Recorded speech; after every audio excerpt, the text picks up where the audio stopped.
এই যে মিষ্টি হাসি দিয়ে দাঁড়িয়ে আছেন উনি হচ্ছেন আমার মা, আমাদের বার্থডে গার্ল। হ্যাঁ বন্ধুরা, আজকে আমার মায়ের জন্মদিন। এই দিনটা কিন্তু আমাদের কাছে ভীষণ স্পেশাল।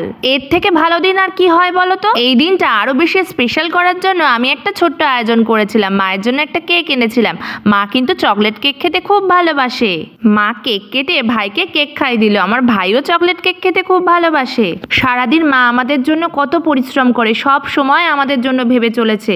মায়ের ঋণ কখনো শোধ করা যায় না। মাকে এই আনন্দের মুহূর্তটা দিতে পেরে আমি আর আমার ভাই খুব খুশি হয়েছিলাম। মা কিন্তু পায়েসও বানিয়েছিল। মায়ের জন্মদিন আর স্পেশাল রান্না হবে না তা কখনো হয় বলো? আমি মস্ত বড় একটা কড়াইতে মাটন বিরিয়ানি বানিয়ে ফেললাম, আর বিরিয়ানি কিন্তু রেডিও হয়ে গেছে। দেখো বন্ধুরা, রাইসটা কি সুন্দর ঝুরঝুরে হয়েছে, আলুটাও নরম হয়েছে, আর মাটনটা তো দারুণ গলে গেছে। খুব তাড়াহুড়ো করেই বানিয়েছিলাম, ভাবতেও পারিনি যে এতটা সুন্দর হবে। সোমনাথ, বাবা, ভাই, মা সবাই খেয়ে তো দারুণ বললো। ওদেরকে খাওয়াতে পেরে আমি ভীষণ খুশি।